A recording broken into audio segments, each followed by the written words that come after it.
Hey guys, welcome and welcome back to my YouTube channel. Today's video is gonna be a bit different. It's gonna be a story time about one of my exes who almost, can I really say, ended my life. I was dating a psychopath. But anyway, before I even continue with the story, please subscribe down below. Yeah, so let's go straight into the story. So I cleared high school in 2013.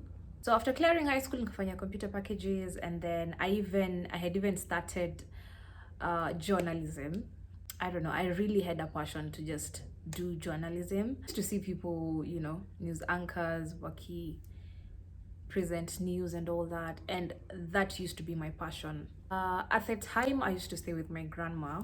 When I was doing journalism, ilifika point kama ni school fees haikupatikana, or I can't really recall very well what happened, so I had to stop. So in the middle of shenanigans as a life and all that, I met with this guy. I'm not gonna mention his name for obvious reasons. Honestly, I have really tried to remember where we met, and let me tell you guys, mimi sikumbuki, I cannot remember where we met. But this guy used to stay at Feather. So from time to time, I used to go and visit him. So he used to be in school. By the time alikuwa MKU, and alikuwa nakaa na the sister. Parents used to support them in terms of stories and rent and all that, because ako shule. Time after sasa tumeanza kujuana, we've gone for dates and all that. He invited me to his place. Me and Mimi, my grandmother, my cousin, and my uncle used to live in a single house. We used to stay in a single house, and tulikuwa tunatoshea sisi wote, so it was just a single house, and then kagawanyishwa, hiyo ni bedroom, hiyo ni so mimi I used to sleep kwa kiti. When I look back right now, my grandmother right now stays in her own house. She's not paying rent, none of that. This guy I had met, walikuwa wanaishi poa sana, by the way, walikuwa wanakaa in a 2-bedroom, and they're still young and all that. So the time I used to go and visit them, I used to feel like, wow, this guys wanaishi poa. Like they have a separate kitchen, kila mtu ako na room yake, they even have a balcony ya kuanika manguo nini. So when I compared those two lives, I felt like I wanted that kind of life more, because I also felt like my grandmother alikuwa ananikazia. So the reason why nilikuwa na feel grandma alikuwa ananikazia is because there will come at times like my friends will call me for parties and all that, and I will want to go, and most of them will happen at night. So you staying in a single house, of course utajulikana hauko. So after seeing this guy for some time, and you guys, this story I'm telling you near back in 2015, 2016, okay? So after seeing this guy for some time, I was like, I think I can move in with this guy. Basically because, one, I want freedom from my grandma. I want to be able to do what I want, okay? Nilikuwa nataka, yani I just do what I want. Me and my grandma used to get into fights a lot. Like kitu kidogo tu ndio hiyo, like we are not in good terms, and then we are staying in a single house. Like you guys, you either sort it out, or either way you will have to interact. So me and my grandma tulikuwa tunakosana most of the times. So what did I do? I packed my clothes one of the days. My grandma wasn't around. Mimi nikapack manguo zangu. Hey, I packed all my clothes. Tafuta hizi bags za zinaitwa anyway, I looked for these big bags. All my clothes, all my shoes, nikachukua birth certificate, nikachukua primary school certificate. I took everything. This time nilikuwa nishaongea na this guy, nikamwambia, yo, hey, mimi sasa naona like I will really want to move in. We are dating. I feel like we're in a good place. All this time, this guy had not displayed any, like hakuwa na ni mse anaweza get violent na mimi. So mimi nikapaka nguo zangu zote, and nikafika tao na mabag zangu, and then I looked for this trolley, guys. is I used to stay in Ngara. So kutoka Ngara nikapanda mat nikafika Tao. Kufika Tao sasa nimekewa huko fire station. So inabidi sasa nimetembea until kwenye Embasava ziko ndo niende fedha. Troli akaweka manguo zangu kwa troli yake and we started walking. Let me tell you guys, within a span of I don't know how many minutes, this guy was gone. Like this guy disappeared. Okay, na saizi ilikuwa jioni, ilikuwa around 7ish, like kuna kagiza hivi. Let me tell you guys, I don't know what happened. This guy vanished. Nilishinda in the same, like that same area yenye, like tulipitana or something, nikimtafuta. I looked for this guy. Let me tell you guys, I cried. Hapa nimebeba manguo zangu zote, viatu zangu zote, documents zangu kama zote. I looked for that guy for the longest time. Ikafika point nikaona hapa yenyewe nika nimechezwa. So what I did, I called this guy nikamwambia, yo, by the way, nimepoteza vitu zangu zote and sioni kama ndakuja. This guy akaniambia, yo, kuja, I'll give you the money to buy everything. I was kinda like, okay, sawa. But I'm like, yo, these are my clothes. These are my documents. What am I going to do? So when I finally saw enyewe hapa by the sister mpata, like, ashanitoka, ikabidi tu nimeenda nikapanda mat, na nikaenda fedha. When I look back, that was God telling me, you are making a mistake in your life. You are making a mistake in your life. Because honestly, it was the worst decision that I made. Moving in with a guy, I don't have a job, I don't have anything on my own. The only thing I have is my clothes. Then I know hizi zimeenda, documents zote zimeenda. So I went nikaenda home. I was still crying, and then he told me, you know what, don't worry, I'll give you some money, you'll go and buy some clothes. I kind of felt a bit okay, because, you know, at least ndapata kitu ya kuvaa and all that. We hit it off. And then after grandma noticed hakuna manguo and all that, nikamwambia I have moved in with a friend. At that time I could not even dare and tell her I've moved in with my boyfriend. Unaambia mzazi ati you're moving in with a boyfriend, are you mad? A lady friend. Let me tell you, grandma akiona hii story because she watches my channel. But anyway, so we started living with this guy nini. I became a housewife. Let me just say I became a housewife because kupika mimi ndo nilikuwa napika, kufua manguo mimi ndo nilikuwa nafua, kuosha nyumba. Yani I used to do all those things. After some time, I also used to look for jobs. Nilikuwa natafuta jobs and all that. I got a customer service job, a temporary one. So from time to time, nilikuwa na kamtao and all that. So after some time, this guy, it's like, sijui kama aliona, it's like sasa sina time yake, or I'm not giving him the attention that he required, he wanted. He started being a bit rude. Now, one thing I want to make clear, guys, is we had our good moments. We used to date, we used to go on dates, we used to go out and all that. So fast forward to this particular night, we went out, and we went out just hapo tu karibu na fedha. Around fedha kuna club flani. I can't remember the name of the club, but kuna club in that area. So we went out, and that was the worst night of my life. It was very okay. We went, we sat down, took our drinks, we danced, but it reached a point where this guy, it's like he was being disrespectful. So I'm just dancing there, and then it's like ananino wangoju. Okay, so I was like, yo, what are you doing? This is a public place. Because for him, I am very sure he thought it's just okay, this is my woman, But then again, nothing makes that okay. It's not okay. Like, you in your senses wezi anza kuinua mtu miguu hata kama ni your girlfriend. So that's when I was like, yo, stop. Okay?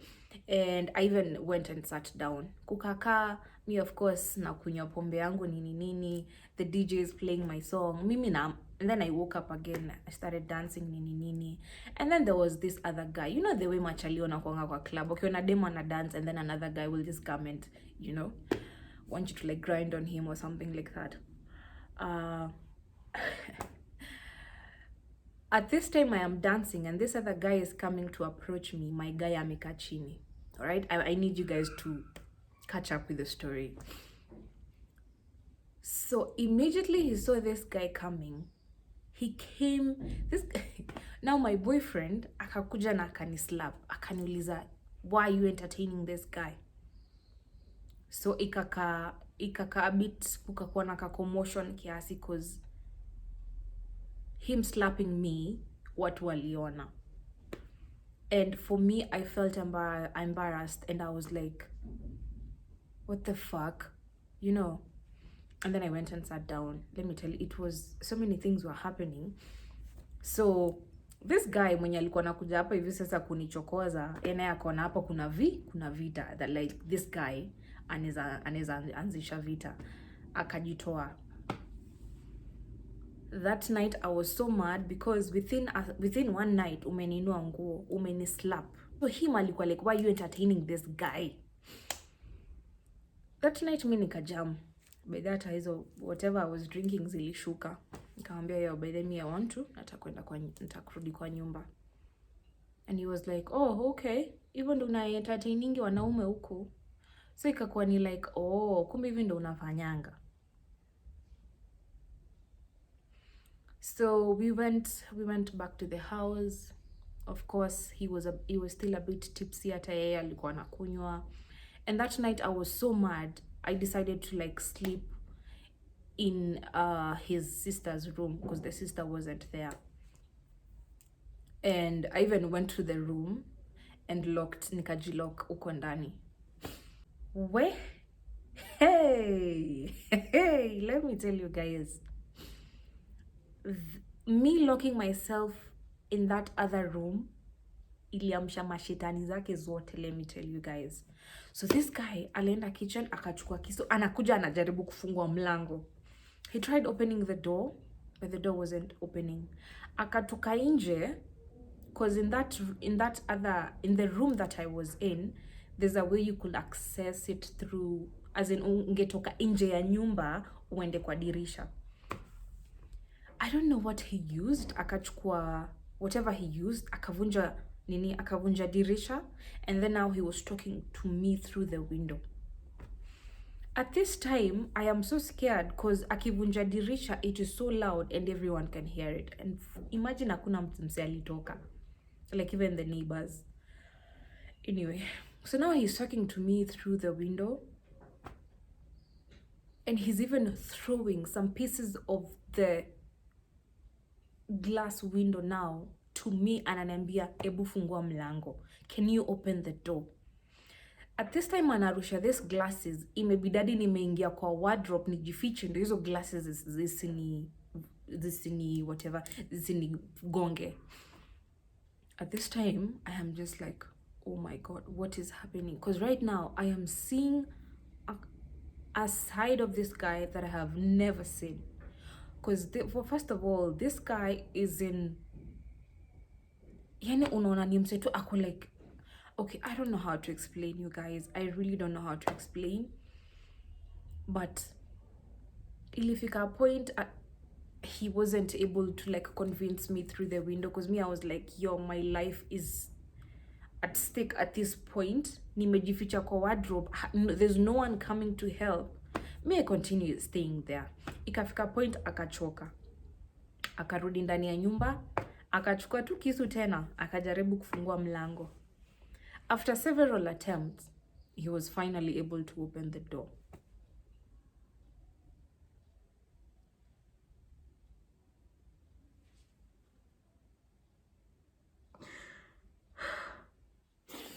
So he finally opened the door, and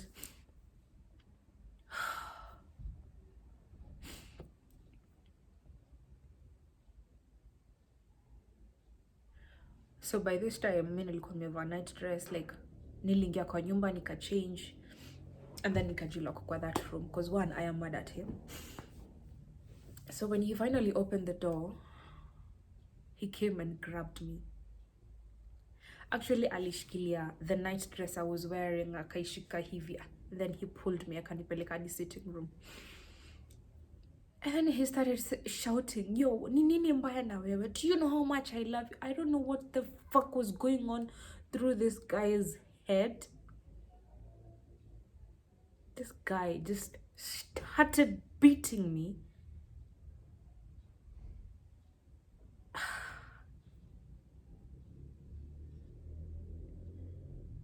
This guy alikuwa ananiekelea mangumi. Ikafika point, this guy anaona ni kama sisikii uchungu. He even removed his belt and he started beating me with his belt. In the middle of this, I am also trying to like cover myself. I'm also trying to like push him away. So he kind of took that for me, for, I don't know, he took that as if I am also fighting him back. Let me tell you guys, the beating went on for some time until ikafika point kampigia magoti akamwambia, yo, I am so sorry for locking myself in the room. I am really sorry. I knelt down for this guy, just begging him not to just stop. Because ilifika point, this guy adi ananigonga ngumi ya masikio. The only thing I can hear is T.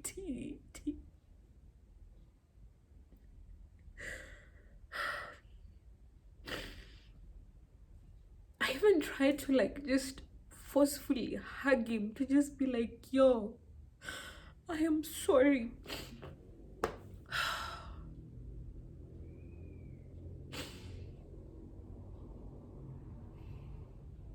But he couldn't hear of it.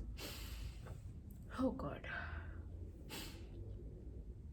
And I need you guys to understand where all this started. I was basically mad for what he did, and I was like, you know what, mi siwezi lala na wewe in the same room. So I went to the sister's room and I locked myself there. I guess that was my mistake again. The beating went on and on and on until I think it reached a point where mwenyewe hakachoka.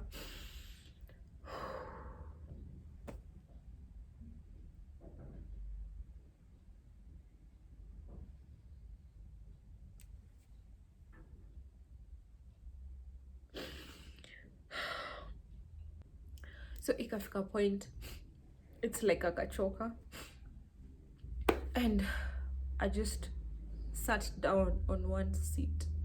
Nikiwa tu nimejikunja, and at this time I'm just like sobbing because I have cried. Nimelia hata hakuna machozi natoka. The more anasikia ni kama I am crying, and then he's like, yo, shut up, nyamaza, sitaki kusikia ukilia. I felt so helpless. At this time, I am like saying, umetoka kwenyu, haujafukuzwa na mtu, to come and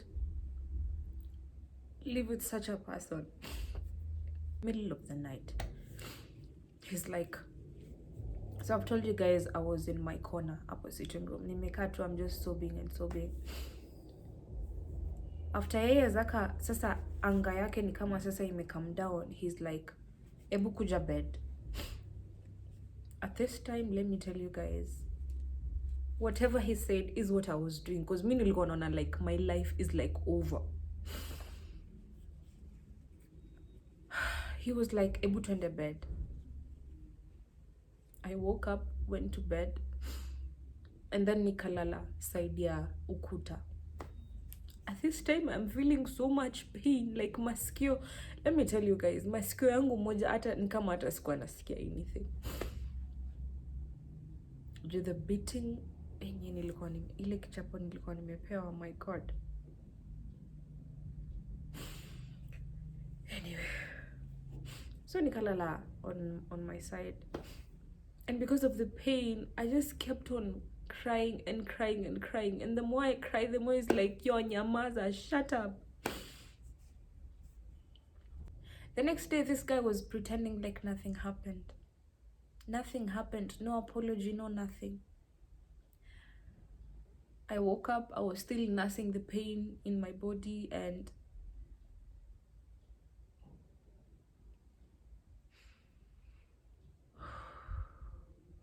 after that incident happened, of course I stayed a few days so that at least nipone whatever injuries nilikuwa nazo, for that to heal.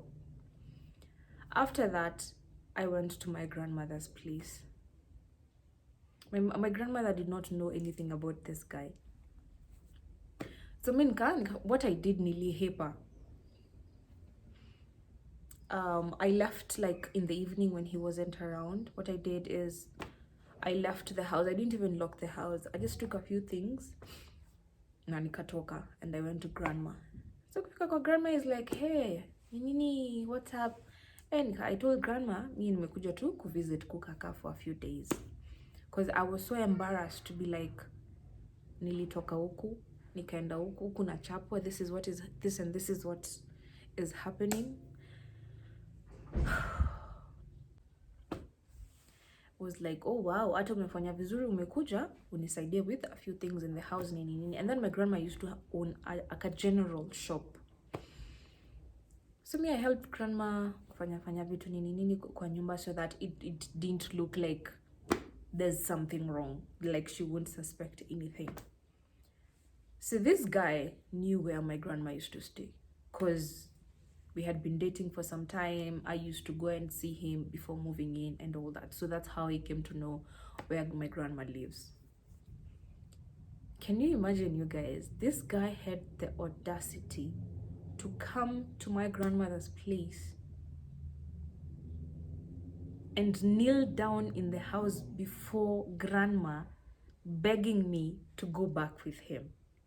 He knelt down, and I'm very sure that is something that my grandmother will never forget. This guy alikuwa analia machozi. This guy was crying. And this guy is like, I am pole sana, it will not happen again. So I'm very sure by this time, pia my grandma amejua 1 and 2 together. But now, my grandma, sinimewambia hakuwa anajua nimemove in with a guy.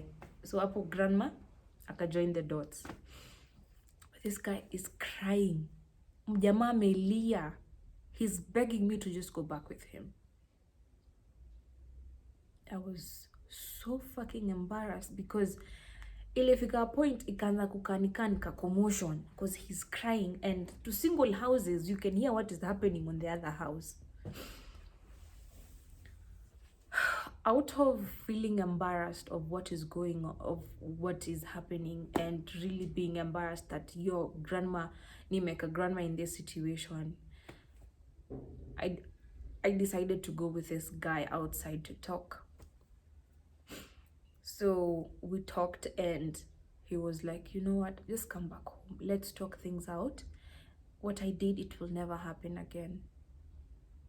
Mimi mjinga, oh my god, I don't know what name I can give myself for buying into this guy's bullshit. I decided to go back with him that particular night.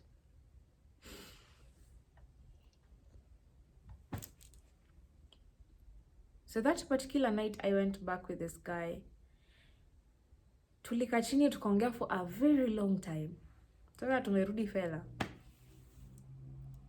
Tulika chini tukaongea, we really spoke, and he was like, I am so sorry, it will never happen again. Nilikuwa tu nimekasirika and all that. At this time, I didn't used to have a lot of friends. And then I used to keep things to myself. I used to like judge situations in my head. And at this particular time, I felt like I was the one on the wrong.